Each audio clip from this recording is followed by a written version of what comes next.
We love hip Oh, hop. Drake watch. Nah. I'm gonna put that right in there again, bro.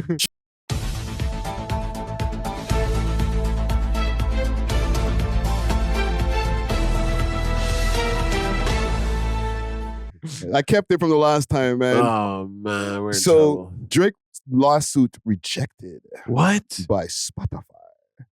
You can just reject a lawsuit? Well, remember December 20th, they were supposed to go in, which was yesterday, they were supposed to go in and do the first hearing to show what they want from this petition. That didn't happen. That got pushed to January 6th right now. Yeah. Okay. However, Spotify responded and said, you want to read that for me, please, sir? Okay. The predicate of petitioner's entire request for discovery from Spotify is false, the company's lawyers write. Spotify and UMG have never had any such arrangement. Beyond denying the allegations, the filing repeatedly criticizes Drake for going to court in the first place, calling his claims of a conspiracy far-fetched and speculative, and questioning why Spotify, a stranger to the long-running feud between Drake, Kendrick, and UMG, is even involved. Spotify also criticized Drake for the way in which he brought his claims to court, not as a full-fledged lawsuit, but as an unusual pre-action petition aimed at demanding information. The company accused Drake of using that extraordinary procedure because his allegations are too flimsy to pass muster in an actual lawsuit and would have been quickly dismissed. That is some harsh talks. And this is courtesy of Billboard magazine. That's some harsh talks, the way they're barking back at this. Like, flimsy? That was a bunch of lawyer jargon for a man. That's some bullshit.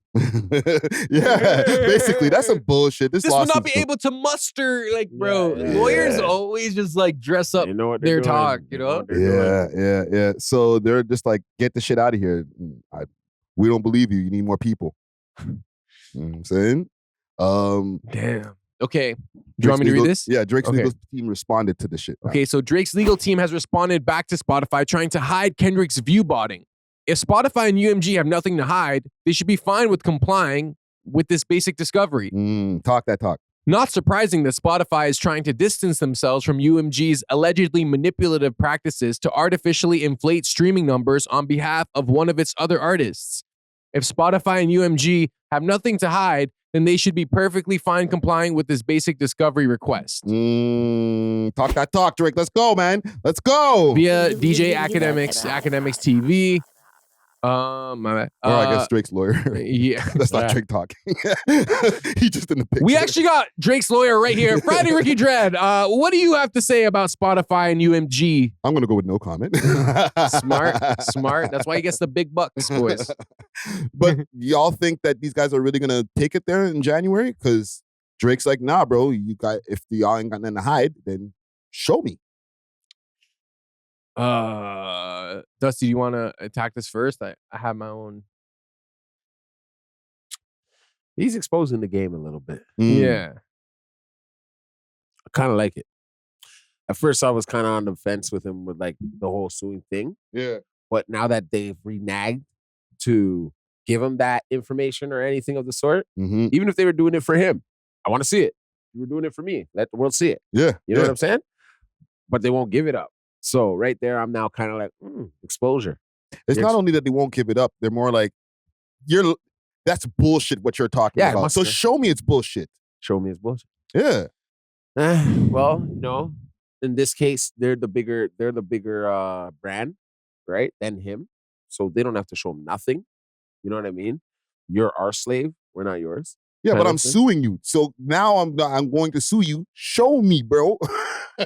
It's like, but it's like a slave asking for their papers to. It's like, oh, that's cute. You think you could sue me? You think we're on the same level? It's not happening. It's not happening. It's still not happening. Yeah, it's not happening. You know what I mean? You are a good slave. You know what I'm saying? Like, we liked you. You know what I'm saying? We like you still. But you're not gonna get as much money as you used to here anymore. You know what I mean? You're not going to get the same advantage that you used to have anymore over here. So, yeah. But I like the exposure of his tactics on to show, I'm about to come and hit the game with something better for all you artists soon or something. Like, I think he has something in the works behind the scenes that's going to Yeah. That's gonna change because, like, honestly, hip hop is kind of dying. It's really dead in a certain sense. Mhm. The whole music game is dying. There's nothing bigger than a pop star. If you'd be tripping if you think a rap star is bigger than a pop star, and yes, Drake is a pop star, but he also is a rapper. Yeah. So there's things to it where he can now. I hope he takes his money, like we've been saying about him, and do something really creative with it to like to have an opportunity for artists that may not have the same platforms anymore because he's exposing them. You get what I'm saying? So maybe that will, and this is the year of exposure. So that might help a lot of artists now get into the positions they need to be because there's no more gatekeeping going on. There's the exposure of it. So you got to run the numbers how it's got to be run. You got to let these guys have their advantages, let their fans pick them, and you know what I mean? Go forward. Make a level playing field. A level playing field, right? And I think that's what he's doing now. Now that I'm taking him in. So it's not about the battle for me. It's about the war. And maybe these guys on the other end, Kendrick and them, they're the ones who got played in this. Yeah, we'll make you bigger than Drake for this year, right? But then on the back end now, the exposure of the game, he's like, all right, watch this. They were working numbers for sure against me because I'm the biggest. So there's no way he got more numbers than me. Like, I was listening to Family Matters the other night, and I was like, yo, man, Drake washed him on this one. I'm just being real.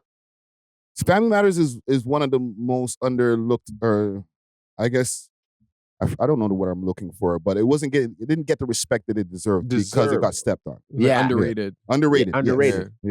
But I was just taking that in, not to like go off a track, but that made me be like, there's something they did behind the scenes with this, right? To squander his name, to squander his look, to squander his ability to reach the reaches that he had, right? They're stopping it somewhere, right? And he knew that. So yeah, I would expose it too. Yeah, they made him look crazy with the what would you say? Suing part. Right? But that, I think he's doing a good job by exposing the game. Let's expose the game. That's the best thing right now. He's on the right side of the tracks, I believe.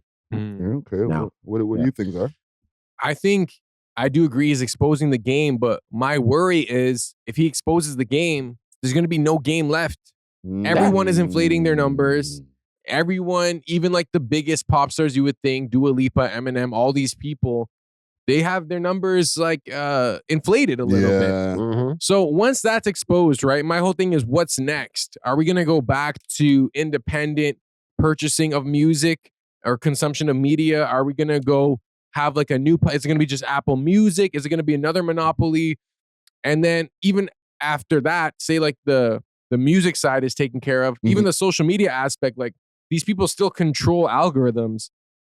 So even like with when all these Arab countries started doing these revolts and stuff, because they were seeing all this like Western ideology on their phones, on Facebook, on Instagram and stuff. And then they're like, yo, like, it's like they wanted to create chaos in this country. So, yo, let's show them this. Let's show them that in their country, they don't have this, they don't have that. And now they're going to start protesting and stuff. Now they're going to start, and that's going to create like a bubble from within. So it's like, even if we can just take the music part out of it, it's like these major corporations and companies and leaders, they still have influence in what we see and they can push a message. And it's not like directly like buy this. It's like, okay, here's a review for the top 5 things. And one of them might be like the product they're trying to sell. And then maybe after that, you'll see another one of that and another one of that. Sometimes it's just products. Sometimes like they just want to sell to make money, but sometimes it's like ideas or values, you know? So shoot, man. I don't know if there's even a cure for all that, you know, unless like... No, burn it down. Burn it down. No, burn it down. You see a lot of these companies... Who's going to burn it down? Us? Like the companies you're talking about even, right?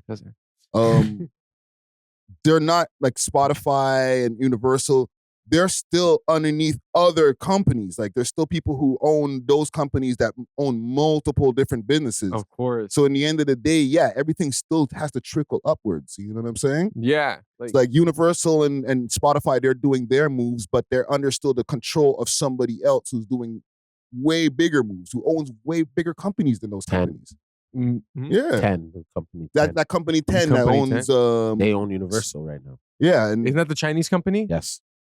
Watch out for them. They're about to suck up all the money. Pause. And they are usually, every corporation in China is like run through the government in a sense. Like it's like not controlled by the government, but they have like this like transparency with the government. So who knows, man? Like maybe all this is to create some type of like internal conflict so that the West falls apart. Then the East can take over. I don't know. I don't know what the world would look like. That one. That was deep, but I feel it. I feel that pause. I feel that, man. They hate America, man. And America's #1 still. Like it's the largest empire in the world, technically. Yeah. But yo, China, Russia, India, North Korea, they've been looking at America like, yo, how are we going to take them out? So maybe India's like, yo, let's send some people there. China's like, okay, we got the media covered. You know what I'm saying? North Korea's like, hey, we got the nukes. You know what I'm saying? Russia's like, all right, well, we got a couple of those things combined. You know what I'm saying? We got the mob. Yeah. So it's a scary time, and I don't know, man. With Canada's proximity to the U.S., I think in our lifetime we might see a shift. We might see Canada might get taken over. It's possible, bro. Or we might be the 51st state. Oh man, that would be crazy. Let's reel it back in because we're getting into a whole geopolitical conversation off of Drake's lawsuit here. Yo, let me ask Drake you guys. also has big implications. We love hip hop.